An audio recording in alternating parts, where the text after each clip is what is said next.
శుభములు కలుగు నీకు. ఏంటి పంతులు గారు, ఏరి మీ ఊరి గౌరవం కృష్ణ తులసి గారు. మనందరం వచ్చి ఇంతసేపైనా ఆవిడ పిల్లలు కనిపించరే? నిన్న అన్ని మాటలు మాట్లాడారుగా.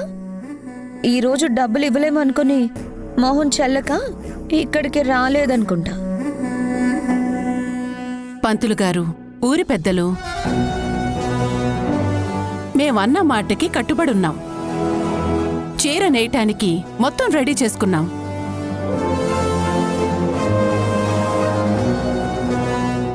ఇంకాసేపు వెయిట్ చేస్తాం. అప్పటికే వాళ్ళు రాకపోతే మీరే మాకు చీర నేసే సాంప్రదాయాన్ని అప్పజెప్పండి. అదిగో కృష్ణమ్మ వచ్చేసింది.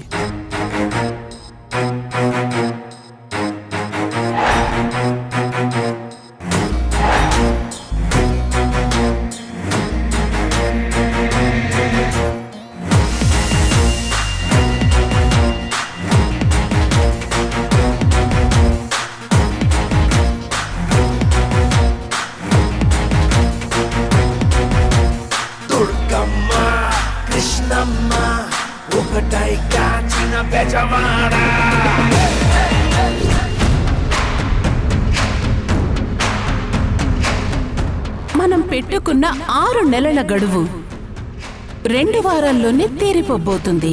అది తీరేలోపు మీరు నా బాకీ తీర్చాలి, లేదంటే మీరు మగ్గం ఎక్కడానికి వీల్లేదు. ఏంటి కృష్ణ తులసి, చీరనేసే బాధ్యత మాకు అప్పగిస్తున్నట్టే కదా? అప్పగించుకేం చేస్తారమ్మా? రాత్రికి రాత్రి 25 లక్షలు ఎక్కడి నుంచి తీసుకొస్తారు?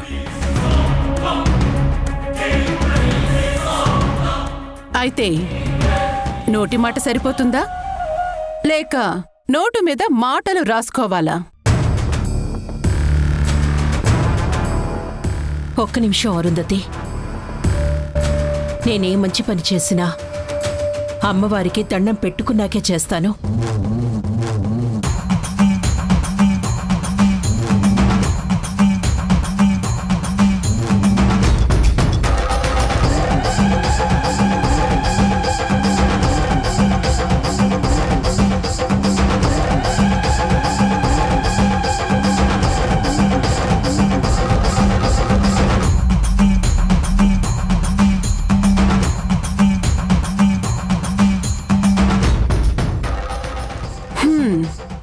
ఇప్పుడు చెప్పు, ఈ ఊరి పెద్ద మనుషులందరి ముందు చెప్పు, ఈ సంవత్సరం నుంచి అమ్మవారి చీర అరుంధతి వాళ్లే నేయిస్తారు.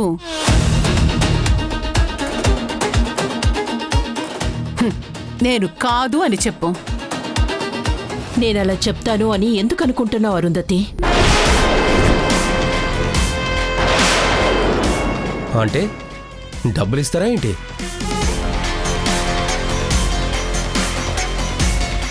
కృష్ణ తులసి,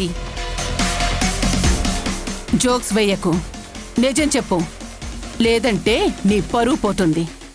కంగారు పడుకో అరుంధతి. నేను ఏం జరిగినా భారం అమ్మవారి మీదే వేస్తాను. ఎప్పుడు కూడా ఆవిడ మీదే వేశాను. ఆ అమ్మ కరుణించింది. అంటే నిజంగానే 25 లక్షలు తీసుకొచ్చావా? ఏవి, ఎక్కడా? వారాహి,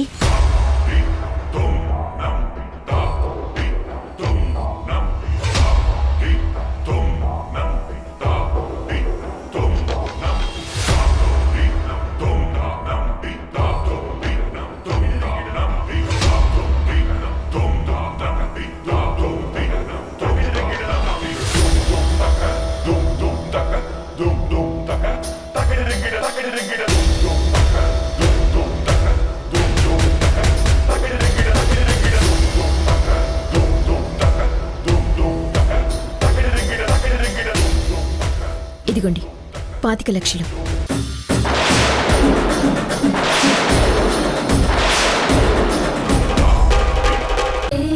శుభములు కలుగు నీకు.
అమ్మా, నన్నొదిలి వెళ్ళిపోతావనుకొని నేను చాలా భయపడ్డాను. నన్ను దీవించావు కదమ్మా.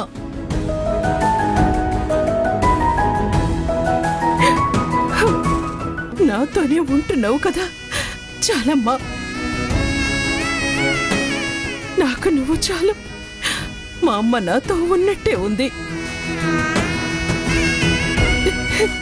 చాలా సంతోషంగా ఉంది తల్లి.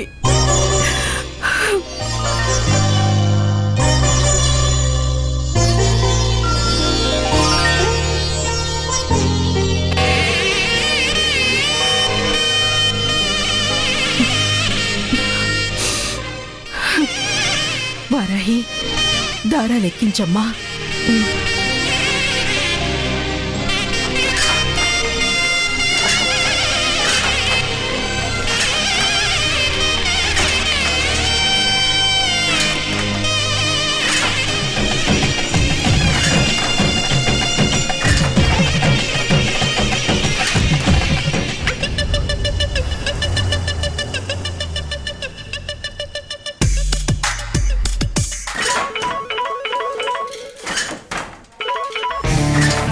హలో. హలో కళ్యాణి, ఎవరు? నేను పోలీస్ స్టేషన్ నుంచి మాట్లాడుతున్నాను. సార్ చెప్పండి. నువ్వు ఒకసారి స్టేషన్కి రావాలి. నేనా? ఎందుకు సార్?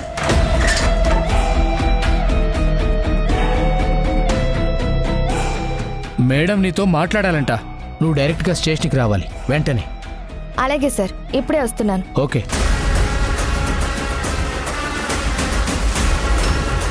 అమ్మా, డీసీపీ అనూష గారు నన్ను వెంటనే రమ్మన్నారంట.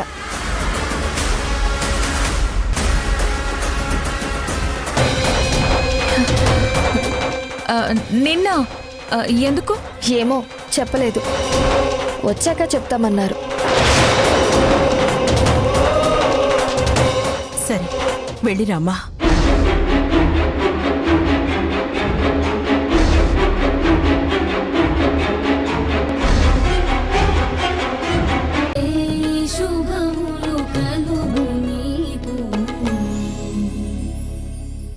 నేరం జరిగింది నిజమే అయితే ఖచ్చితంగా నీ ద్వారానే అది బయటకు వచ్చి తీరుతుంది.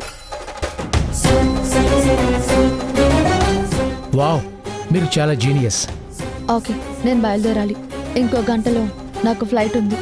Constables, okay madam. Vehicle ready చేయండి. Thank you. మీ హస్బెండ్ త్వరగా రికవరీ అవ్వాలని కోరుకుంటున్నాను. Thank you and all the very best. Kalyani, వెళ్లే ముందు నీకు షాకింగ్ టిప్ ఇచ్చేసి వెళ్తాను. ఏంటి మేడం?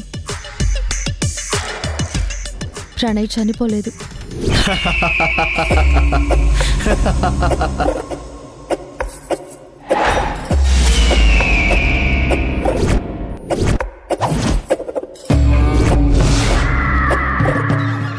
బ్రతికే ఉన్నాడు.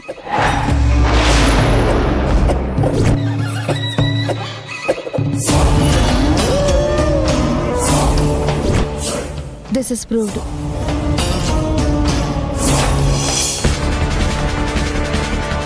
Alexander, yes madam. ఏం లేదా? ఏం దొరకలేదు మేడం. కానిస్టేబుల్స్, మేడం ఏం దొరకలేదు. ఒకసారి అతని నంబర్ కాల్ చేయి. అలాగే మేడం.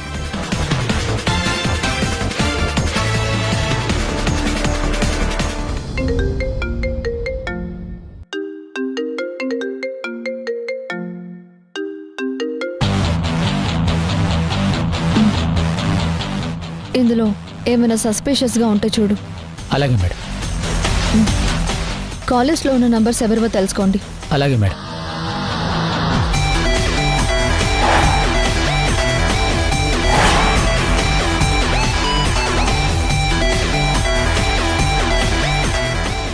Alexander, madam. వెహికల్లో ఫైల్ ఉంది, తీసుకునిరా. Okay madam.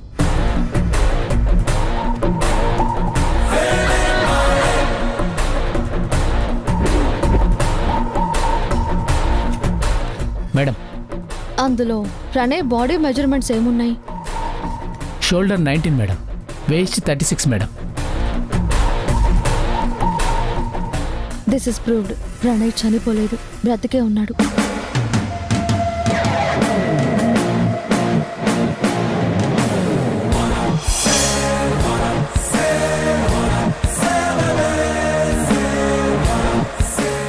మేడం, అది తెలిసాక ఇంకా ఈ ఫైల్ వాణ్ణి కనిపెట్టే టైం నా దగ్గర లేదు, కానీ ఖచ్చితంగా కనిపెట్టి తీరాలి.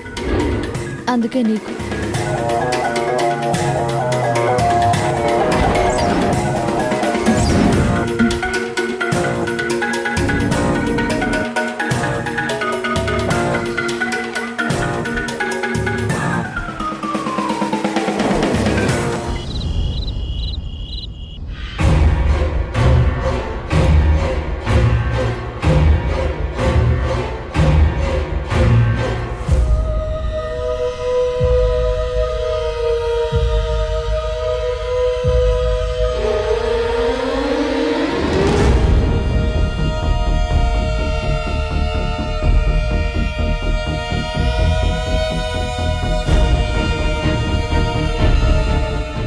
కళ్యాణి, అనుష గారు ఎందుకు రమ్మన్నారు? మళ్ళీ ఏదైనా ఎంక్వైరీయా? ఏమడిగారమ్మా? మళ్ళీ సునైనని ఏమైనా తీసుకురమ్మన్నారా? అయినా సునైన గురించి విచారణ అయితే నిన్నెందుకు రమ్మన్నట్టో నాకు అర్థం కావడం లేదు.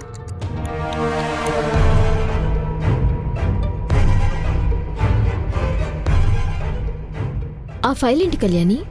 అమ్మా అక్క, మామూలుగా అయితే ఏదైనా కేసులో విచారణ జరుగుతున్నప్పుడు కొన్ని విషయాల్లో నేరం చేశారు అని ఎవరి మీద అనుమానం ఉందో వాళ్ళకి ఏ విషయం తెలియకుండా జాగ్రత్త పడతారు పోలీసులు. ఇక్కడ సునైన నేరం చేసిందని అనుమానం ఉంది పోలీసులకి. ఇదే ఇంట్లో పోలీస్ కావాల్సిన నేనున్నాను. కాబోయే పోలీస్గా కొన్ని విషయాలు బయటికి చెప్పకూడదు. అది పోలీస్ రూల్స్లో ఒకటి. కానీ నేను పుట్టినప్పటి నుంచి పాటిస్తున్న నియమాలు కొన్నున్నాయి. వాటిల్లో కుటుంబ సభ్యుల మధ్య రహస్యాలు ఉండకూడదు అనేది ఒకటి. కాబట్టి నేను ఈ విషయం మీకు చెప్పి తీరాలి. ఏంటమ్మా అది? డీసీపీ అనూష గారు నన్ను పిలిపించింది నన్ను ఎంక్వైరీ చేయడానికి కాదు, నేనే ఎంక్వైరీ చేయాలని చెప్పడానికి.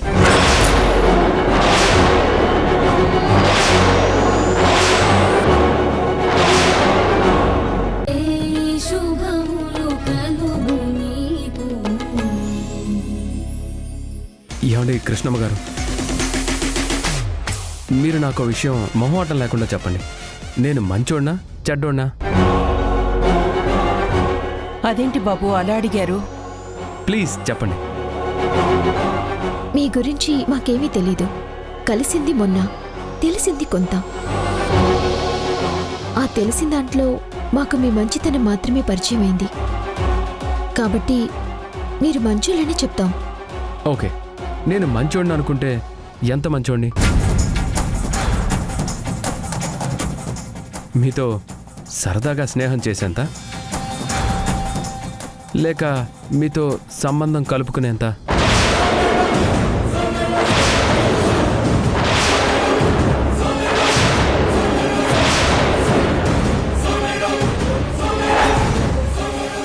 బాబు ఏమంటున్నారు మీరు?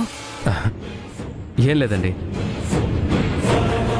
నేను మీ పెద్దమ్మాయి వారాహి గారిని ఇష్టపడుతున్నాను. అందుకే మీకు ఇష్టమైతే సంబంధం కలుపుకుందామని తాంబూలాలు తీసుకొని వచ్చాను.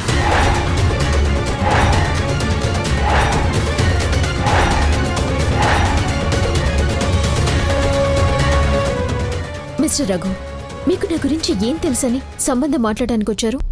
పెళ్లి చూపులకు వెళ్ళినప్పుడు అబ్బాయి గురించి అమ్మాయికి, అమ్మాయి గురించి అబ్బాయికి ఏమీ తెలిసి ఉండదు. కానీ ఆ ఒక్క చూపులోనే ఓ అభిప్రాయం ఏర్పడుతుంది. ఆ అభిప్రాయం ఆధారంగానే తర్వాత తాంబూలాలు తీసుకుంటారు. అలాగే నేను కూడా మొన్న మిమ్మల్ని చూశాను. చూడగానే నచ్చేశారు. ఆ క్షణమే మిమ్మల్ని చేసుకోవాలని ఫిక్స్ అయిపోయాను.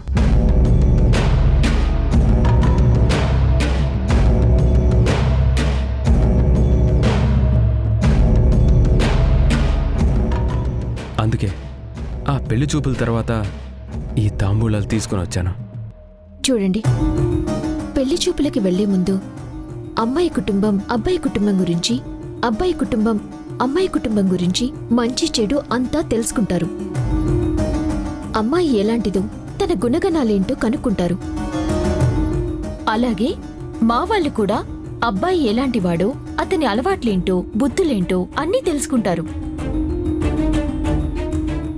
నా విషయంలో మీకు, మీ విషయంలో నాకు అలాంటిదేమీ జరగలేదు. సారీ, మీకు నా గురించి తెలుసుకునే అవకాశం లేదేమో, కానీ మీ గురించి నేను చాలా తెలుసుకున్నాను. నేను ఈ 2 రోజులుగా నేను ఈ ఊళ్ళోనే ఉన్నాను. ఉన్న ప్రతి క్షణం మీ గురించి తెలుసుకుంటూనే ఉన్నాను. మీ అలవాట్లు, మీ ఇష్టాలు, మీ ఇబ్బందులు, మీ కష్టాలు అన్నీ తెలుసుకున్నాను. అవి తెలుసుకున్నాకే మీరు నాకు ఇంకా నచ్చేశారు. అంత గొప్పగా నచ్చడానికి దీనిలో ఏముందయ్యా? చరణ్ గారంటే ఎంతోమంది అమ్మాయిలు ఇష్టపడతారు. అలాంటి చరణ్ గారు వారాహి గారిని చేసుకుంటానని వస్తే కుటుంబం కోసం ఆయన్ని కూడా వద్దన్నారంట.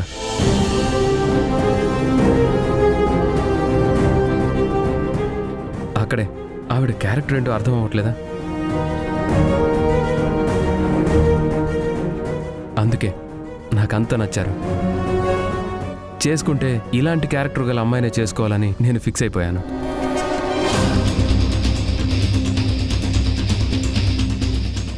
మీరు మా అక్క గురించి తెలుసుకుంటే మేం మీ గురించి తెలుసుకోక్కర్లేదా? తెలుసుకోవాలి, తెలుసుకోండి. నా గురించి తెలుసుకోవాలంటే మీరు సూరత్ వెళ్ళాలి. అక్కడ నా గురించి ఎంక్వైరీ చేస్తే అందరూ ఒక్కటే మాట చెప్తారు. ఆ ఒక్క మాట తెలుసుకోవడానికి మీకెన్ని రోజులు కావాలో చెప్పండి. తెలుసుకున్నాక ఏకంగా డైరెక్ట్గా పెళ్లి పెట్టేసుకుందాం.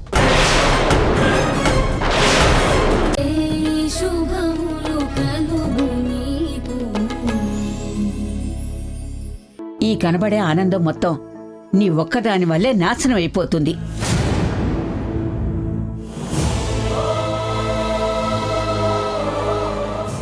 నా వల్ల ఇక్కడ అందరి ఆనందం ఎందుకు నాశనం అవుతుంది? నువ్వు పెళ్లి చేసుకోకపోవడం వల్ల. నేను పెళ్ళా? ఏం మాట్లాడుతున్నావు అమ్మమ్మా? అవునే, నీకంత మంచి సంబంధం వస్తే అతన్ని పెళ్లి చేసుకోనని తిట్టి పంపించేశావు. అలాంటి వాణ్ణే వద్దన్నావు అంటే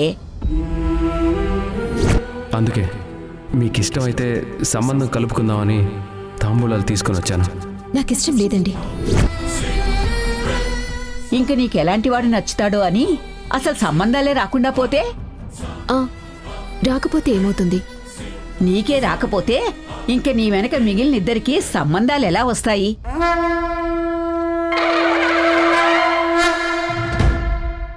అసలే నా కూతురు నియమాలు పెట్టిందని ఇన్నేళ్లు ఏ మొగ పురుగు కూడా ఈ ఇంటి గుమ్మం తొక్కలేదు. ఏ దేవుడో కరుణించి హాసిని పెళ్లి చేసేసిన దగ్గర నుంచి ఊళ్ళో అందరికీ కృష్ణమ్మ కూతుళ్ళకి పెళ్లి చేస్తుంది, సంబంధానికి వెళ్ళొచ్చన్న ఆలోచన వచ్చిందే. అందుకే ఇప్పుడు నీకు ఆ రఘు సంబంధం వచ్చింది. నువ్వది చీ కొడితే ఎలా? నా మాట విని మారు మాట్లాడకుండా రఘుని పెళ్లి చేసుకుంటానని కృష్ణమ్మకి చెప్పు.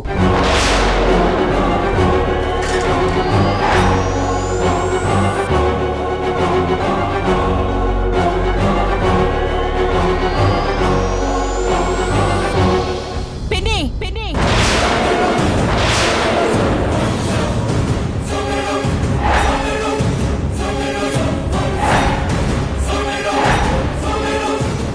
ఏంటమ్మా అలా అరుస్తున్నావు? వారాహికి ఏం చెప్తున్నావు? ఏం లేదు. అది నేను విన్నాను, చెప్పు. నువ్వు విన్నాక ఇంకెందుకు చెప్పడం? ఏంటి, వారాహి ఆ రఘుని పెళ్లి చేసుకోవాలా? ఏ చేసుకోకూడదా?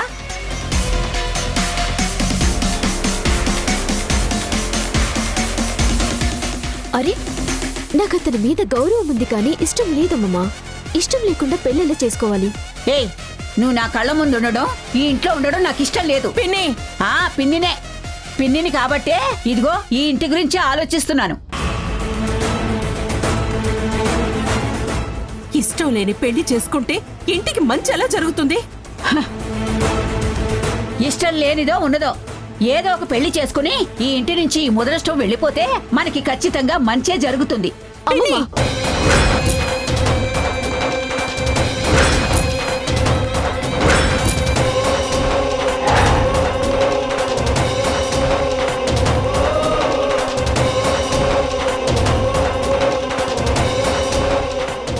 నేను రఘుని పెళ్లి చేసుకోను, నాకిష్టం లేదు. అతన్ని చేసుకోకపోతే ఆ చరణ్ని చేసుకుంటావా?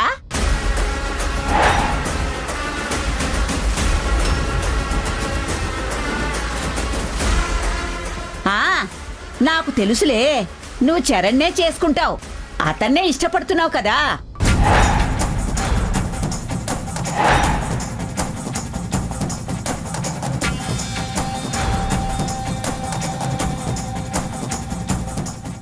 ఏదో ఇప్పుడు వద్దన్నా చివరికి అతన్నే చేసుకుని ఈ ఇంట్లో కుంపట అంటిస్తావు.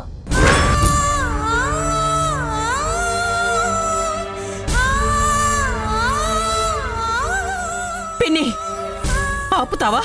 ఎందుకు ఆపాలి? ఇది చరణ్ని చేసుకుంటే అవతల నా మనవరాల జీవితం నాశనం అయిపోతుంది.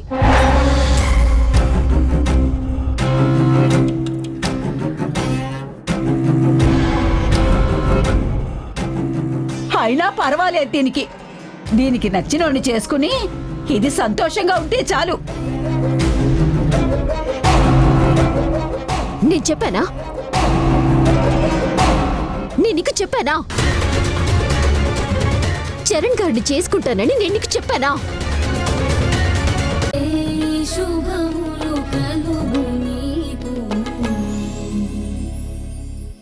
ఏరా మనవడా, ఇక్కడ కూర్చుని ఏం చేస్తున్నావురా? బామ్మగారు రండి కూర్చోండి. ఇదిగో వేయించిన పల్లీలు తింటున్నాను. పల్లీలు తింటున్నావా? గదిలో పెళ్ళాం చేత పాల గ్లాసు అందించుకుని పాలు తాగాల్సింది పోయి పల్లీలు తింటున్నావా? పల్లీలు అంతేలే, నువ్వు మాత్రం ఏం చేస్తావులే.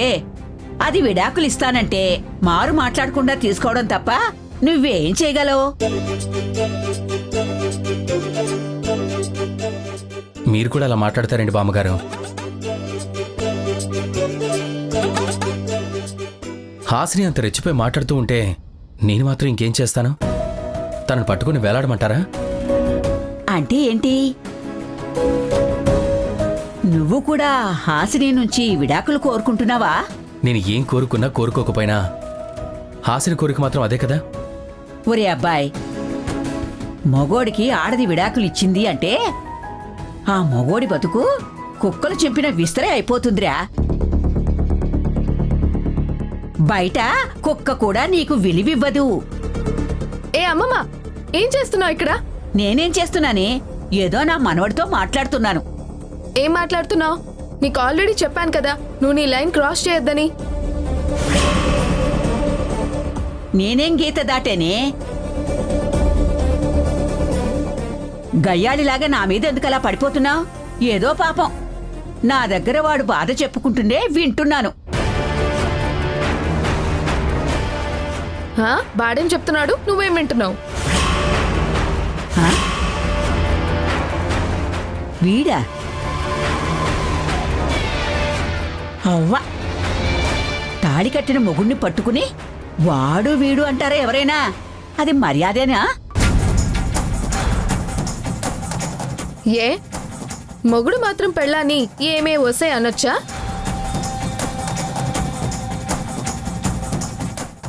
ఆ మాటలకి మాత్రం మర్యాద ఇచ్చినట్ట?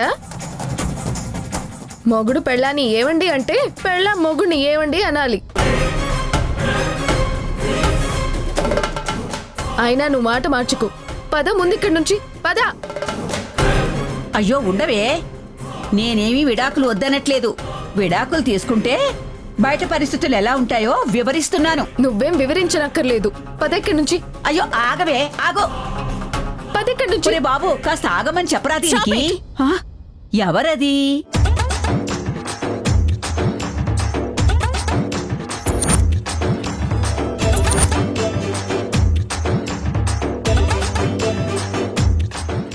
ఏంటి ఇక్కడ మీరిద్దరూ చేస్తుంది?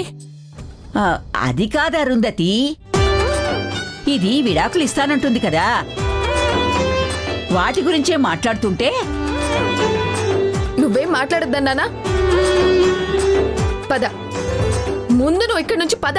ఇప్పుడే పంపించేస్తాను. నువ్వు పంపించేస్తే నేనేమి వెళ్ళను, ఈ ఇంటి ముందే కూర్చుంటాను. చాలా ఆపండి.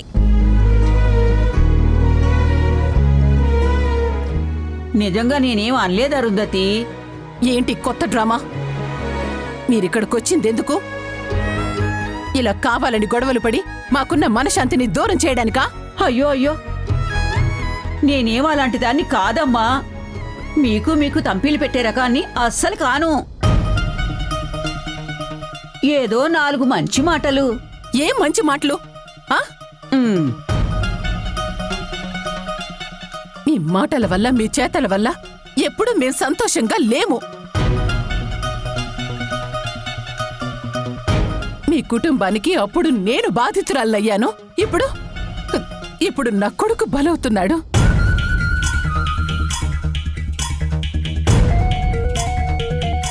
అక్కడ నా కూతురు బాధపడుతోంది.